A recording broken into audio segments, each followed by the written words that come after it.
नमस्कार, स्वागत है आप सबका हमारे चैनल में। चैनल का नाम है मेरी किताबें। पुस्तक जीत आपकी, जिसके लेखक हैं शिव खेड़ा। प्रस्तुत है पुस्तक का अगला अंश, आत्मविश्वास विकसित करना। एक युवा दंपति अपनी बेटी को काम पर जाने से पहले रोज बच्चों की देखभाल करने वाले एक सेंटर पर छोड़ जाया करते थे। माँ बाप और वह बच्ची अलग होते समय एक दूसरे का हाथ चूमते थे और उसके बाद उस चुंबन को अपनी जेब में रखने का अभिनय करते थे। दिन में जब बच्ची अकेली होती थी तो जेब से उस चुंबन को निकालकर अपने गाल पर लगा लिया करती थी। रोजमर्रा की यह छोटी सी बात उनमें शारीरिक रूप से अलग होने के बावजूद साथ रहने का एहसास पैदा करती थी। कितना सुंदर विचार है। शिक्षा किसी चीज को ना जानना शर्मिंदगी की बात नहीं है, पर सीखने की इच्छा ना होना जरूर शर्मिंदगी की बात है। हम कुछ लोगों को आदर्श मानकर उनसे शिक्षा ले सकते हैं। जिन बच्चों को उनकी जिंदगी के शुरुआती सालों में सत्यनिष्ठा का पाठ पढ़ाया जाता है, आमतौर पर वे उसे कभी नहीं भूलते। वह उनकी जिंदगी का हिस्सा बन जाता है। हम किसी भी पेशे में, चाहे वह ठेकेदारी हो या वकालत, अकाउंटेंसी हो या राजनीति, पुलिस अफसर की नौकरी हो या जज की, यही तो चाहते हैं। सत्यनिष्ठा में ईमानदारी से अधिक शक्ति होती है। दरअसल यह ईमानदारी की बुनियाद है। नौजवानों पर किसी चीज का असर आसानी से डाला जा सकता है जब वे माँ बाप, शिक्षकों या राजनेताओं जैसे अपने मार्गदर्शकों को बड़ी शान के साथ धोखाधड़ी करते या किसी होटल में तौलिया चुराने या किसी रेस्टोरेंट में बर्तन चुराने जैसी घटिया हरकतों के बारे में डींगे मारते सुनते हैं तो वे निराश होते हैं। उनके मन में अपने मार्गदर्शकों के लिए इज्जत नहीं रह जाती। ऐसी चीज़ें लगातार देखते रहने पर वे उन्हें स्वीकार करने लगते हैं। घटिया आदर्श। एक शिक्षक ने एक बच्चे से पूछा, तुम्हारे पिताजी क्या करते हैं? बच्चे ने जवाब दिया, मुझे मालूम नहीं है, पर मेरा ख्याल है कि वे पेन, पेंसिल, बल्ब और टॉयलेट में इस्तेमाल होने वाले पेपर रोल बनाया करते हैं, क्योंकि वे हर रोज़ अपने लंच बॉक्स में यही चीज़ें घर लाया करते हैं। गलत तुलना करना। सही ढंग से तुलना करना तो ठीक है, गलत ढंग से की गई तुलना से इंसान खुद को हीन महसूस करने लगता है। दूसरों से तुलना किए जाने पर आमतौर पर हम में उनसे ज़्यादा काम करने की क्षमता दिखाने की प्रतियोगी भावना उत्पन्न होती है। ऊंचे दर्जे के आत्मसम्मान वाले लोग दूसरों से मुकाबला नहीं करते, इसके बजाय वे अपनी काम करने की क्षमता में सुधार लाते हैं। वे खुद से ही मुकाबला करते हैं। वे अपनी उपलब्धियों की तुलना अपनी क्षमताओं से करते हैं। सफलता या असफलता से जुड़े हुए प्रभाव। इस कहावत में काफ़ी सच्चाई है कि सफलता सफलता को और असफलता असफलता को जन्म देती है। खेल की दुनिया में हम अक्सर देखते हैं कि जब किसी चैंपियन का मनोबल गिरता है, और कभी ना कभी ऐसा होता ही है, तो कोच उसे कभी किसी अच्छे खिलाड़ी के मुकाबले में नहीं खिलाता, क्योंकि अगर वह एक बार और हार जाएगा तो उसका मनोबल और गिर जाएगा। उसका आत्मविश्वास वापस लाने के लिए कोच उसे किसी कमज़ोर खिलाड़ी के मुकाबले खिलाता है और जीत से उस चैंपियन का मनोबल बढ़ जाता है। उससे बाद उसे थोड़े अच्छे खिलाड़ी के साथ खिलाया जाता है। वह जीत उसके आत्मविश्वास को और बढ़ा देती है। यही सिलसिला तब तक जारी रखा जाता है जब तक कि चैंपियन असली चुनौती का सामना करने के लिए तैयार नहीं हो जाता। हर सफलता के साथ व्यक्ति का आत्मविश्वास बढ़ता है और उसके लिए अगली बार सफल होना ज़्यादा आसान हो जाता है। इसलिए कोई भी अच्छा नेता, चाहे वे माँ बाप, शिक्षक या सुपरवाइज़र हों, बच्चे से पहले आसान काम कराते हैं। हर बार काम को सफलतापूर्वक पूरा करने के साथ ही बच्चे के आत्मविश्वास और मनोबल का स्तर ऊंचा उठता जाता है। इसी मुकाम पर अगर बच्चे को प्रोत्साहन भी दिया जाए तो उसका सकारात्मक आत्मसम्मान एक ठोस शक्ल लेने लगता है। अपनी और बच्चों की असफलता की जंजीरों को तोड़कर सफलता की कड़ी से जुड़ना हमारी जिम्मेदारी है। असफल होने की असफलता मानने की गलती करना। सफलता में 99% असफलता शामिल होती है। सोइचिरा होंडा मोटर कॉरपोरेशन के संस्थापक। किसी खास मामले में असफल होने पर ज़्यादातर लोग इतने मायूस हो जाते हैं कि खुद को असफल मानने लगते हैं। वे यह नहीं समझते कि असफलता मिलने का मतलब यह नहीं होता कि वे असफल व्यक्ति हैं। मुझे असफलता मिल सकती है पर मैं असफल व्यक्ति नहीं हूँ। मुझे मूर्ख बनाया जा सकता है पर मैं मूर्ख नहीं हूँ। हम असफल व्यक्ति तभी माने जाएंगे जब मैदान छोड़ दें। अभिभावकों, शिक्षकों और सुपरवाइजरों की गैर वाजिब उम्मीदें। मान लीजिए कि कोई बच्चा स्कूल से अपना रिपोर्ट कार्ड लेकर आता है। उसे 5 विषयों में ए ग्रेड और 1 विषय में बी ग्रेड मिला है। आमतौर पर माँ बाप का पहला सवाल यही होता है कि तुम्हें बी ग्रेड क्यों मिला? क्या माँ बाप को बच्चे को बी ग्रेड हासिल करने के लिए बधाई देनी चाहिए और उसके इस निचले स्तर के ग्रेड को कबूल कर लेना चाहिए? बिल्कुल नहीं। बच्चा दरअसल यह चाहता है कि उसे 5 विषयों में ए ग्रेड हासिल करने के लिए शाबाशी और बढ़ावा दिया जाए।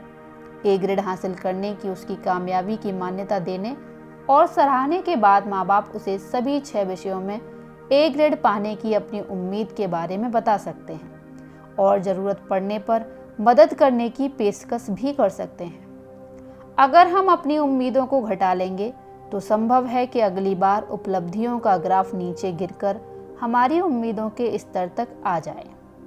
इसी तरह काम के दौरान कर्मचारी 100 सही काम करने के साथ एक गलत काम भी कर सकता है। जरा सोचिए कि उस हालत में बॉस की प्रतिक्रिया क्या होती है। अच्छी चीज़ों को मान्यता दीजिए पर अपना स्तर मत गिराइए। अनुशासन की कमी। अनुशासन क्या है? क्या अनुशासन का मतलब कोई दिक्कत पैदा होने या कोई गलती हो जाने के बाद उसे दूर करना है? क्या इसका मतलब कोई चीज़ ऊपर से थोपना है? क्या इसका अर्थ दुर्व्यवहार करना है? क्या यह आज़ादी छीन लेता है? इनमें से किसी का भी जवाब हाँ नहीं है। अनुशासन का मतलब यह नहीं है कि कोई इंसान बेल्ट उठाकर बच्चों को पीटना शुरू कर दे, यह तो पागलपन है। अनुशासन का मतलब है दृढ़ता, यह एक दिशा है। इसका मतलब है समस्या पैदा होने पहले से ही उसकी वजह को मिटा देना। इसका मतलब है ऊर्जा को बड़ी उपलब्धियां हासिल करने की दिशा में प्रवाहित और व्यवस्थित करना। अनुशासन कोई ऐसी चीज़ नहीं है जो हम दूसरों के लिए करते हैं, बल्कि यह एक ऐसी चीज़ है जिसे हम उन लोगों के लिए करते हैं जो इसकी परवाह करते हैं। अनुशासन प्यार के इजहार का एक तरीका है। कई बार हमको भलाई करने के लिए भी सख्ती करनी पड़ती है। सभी दवाइयाँ मीठी नहीं होती और ना ही दर्द दिए बिना सारे ऑपरेशन किए जा सकते हैं। फिर भी हमें उनका सहारा लेना पड़ता है। हमें कुदरत से सबक लेना चाहिए। हम सभी जिराफ नाम के भारी भरकम जानवर के बारे में जानते हैं। माता जिराफ अपने बच्चे को खड़े खड़े जन्म देती है। बच्चा माँ की नरम कोख से एकाएक कठोर जमीन पर आ गिरता है और फिर बैठ जाता है। माँ सबसे पहला काम यह करती है कि बच्चे के पीछे जाकर उसे जोरदार ठोकर मारती है। बच्चा खड़ा हो जाता है, लेकिन उसके पाँव कमजोर होने की वजह से लड़खड़ा जाते हैं और वह फिर गिर जाता है। माँ फिर बच्चे के पीछे जाकर उसे एक ठोकर और मारती है। बच्चा खड़ा होने के बाद फिर बैठ जाता है, लेकिन माँ उसे तब तक ठोकर मारती रहती है जब तक कि बच्चा अपने पाँव पर खड़ा होकर चलने नहीं लगता। क्यों? इसलिए कि बच्चा तभी जिंदा बच सकता है जब वह अपने पाँव पर खड़ा हो जाए, वरना मांसभक्षी जानवर उसे खा जाएंगे और माँ इस बात को जानती है। आपसे मेरा सवाल है, क्या यह प्यार नहीं है?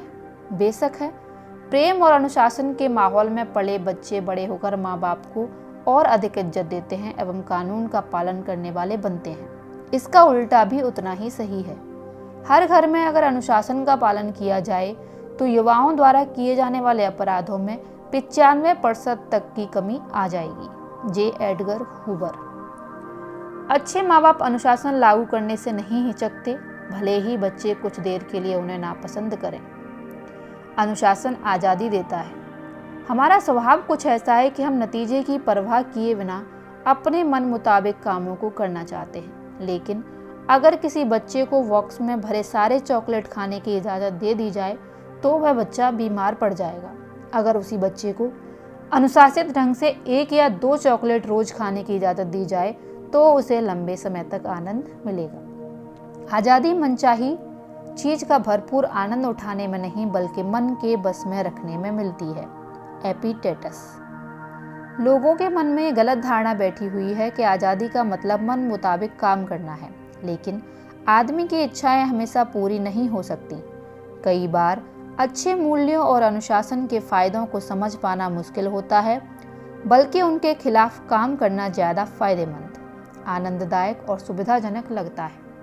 लेकिन हमें उन अनगिनत उदाहरणों पर ध्यान देना चाहिए जो बताते हैं कि लोग अनुशासनहीनता के कारण किस तरह असफल हुए हैं। अनुशासन की बंदिशें हमें नीचे गिराने के बजाय ऊपर उठाती हैं। अनुशासन का यही लाभ है। एक लड़का अपने पिता के साथ पतंग उड़ा रहा था। उसने पिता से पूछा, पतंग किस वजह से ऊपर उड़ रही है? पिता ने जवाब दिया, धागे की वजह से। लड़के ने कहा, पिताजी धागा तो पतंग को नीचे खींच रहा है। पिता ने लड़के से कहा कि वह चुपचाप देखता रहे। उसके बाद पिता ने धागा तोड़ दिया। सोचिए पतंग का क्या हुआ होगा, वह नीचे गिर गई। क्या हमारी जिंदगी के साथ भी यही बात सही नहीं है? कई बार हम जिन चीज़ों के बारे में सोचते हैं कि वे हमें नीचे धकेल रही हैं, वास्तव में वे हमें ऊपर लड़ने में मदद दे रही होती हैं। हमारी जिंदगी में अनुशासन भी यही काम करता है। मैं आज़ाद होना चाहता हूँ। हम ये जुमला अक्सर सुनते हैं, मैं आज़ाद होना चाहता हूँ।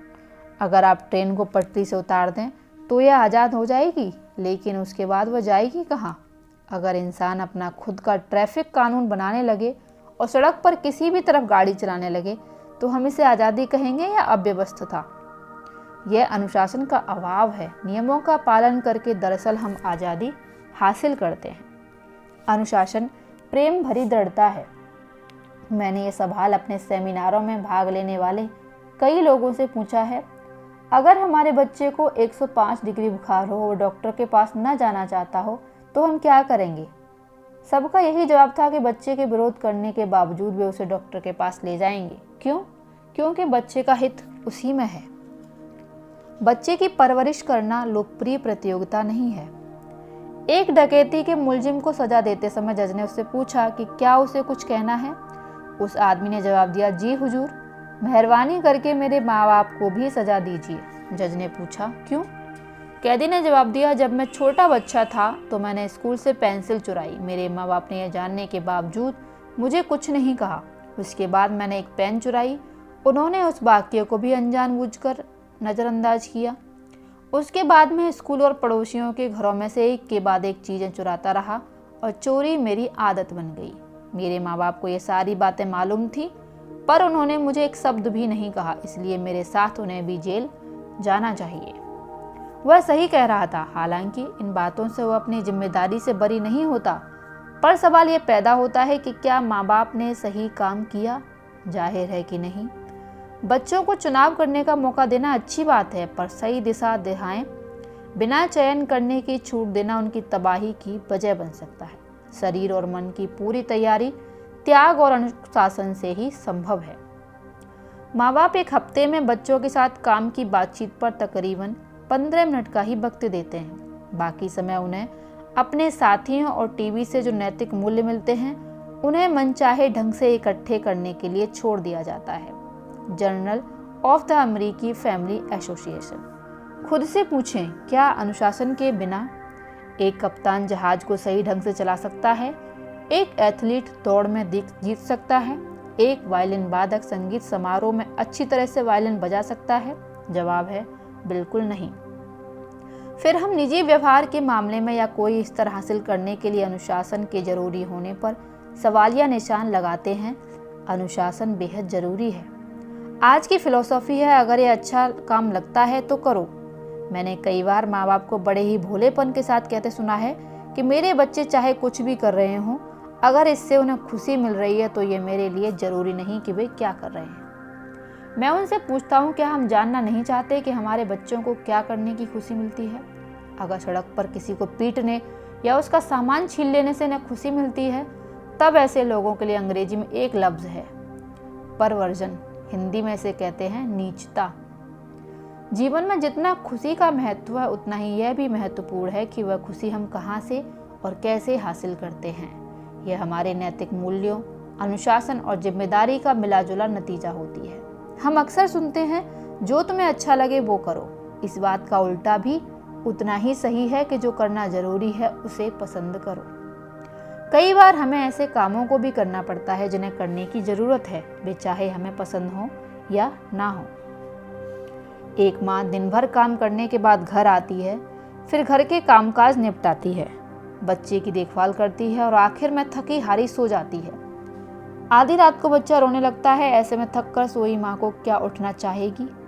नहीं, मगर फिर भी वह उठती है। क्यों? इसकी 3 वजह हैं: प्यार, फर्ज, जिम्मेदारी। हम जिंदगी सिर्फ भावनाओं के सहारे नहीं गुजार सकते, हमें अनुशासन की भी ज़रूरत होती है, चाहे हमारी उम्र कितनी ही हो।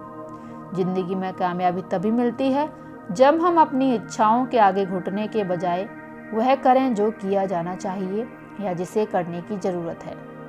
इसके लिए ज़रूरत है अनुशासन की। माँ बाप, गुरु या अधिकारियों द्वारा लगाए गए लेवल या नीचा दिखाने वाली टिप्पणियाँ। क्या आपने कई माँ बाप को अपने बच्चों को मजाक में या प्यार से लल्लू या भोंदू कहकर पुकारते सुना है? ऐसे लेवल आदमी पर जिंदगी भर के लिए चिपक आते हैं। बड़े होने पर वही बच्चे माँ बाप की टिप्पणियों को सही साबित करते हैं। यह लेवल जिंदगी भर के लिए ही नहीं बल्कि पीढ़ियों तक साथ लग जाते हैं। भारत में जाति प्रथा इस बात का जीता जागता उदाहरण है कि लेवल लग जाना कितना तकलीफदेह हो सकता है। ऊंची जाति या नीची जाति वाले सिर्फ लेवल नहीं तो और क्या है। आमतौर पर माता पिता और अपने बच्चों पर इस तरह के लेवल लगाते हैं: तुम भोंदू हो, तुम कोई भी काम सही ढंग से नहीं करते, तुम जिंदगी में कुछ नहीं कर पाओगे। सही मूल्यों की शिक्षा।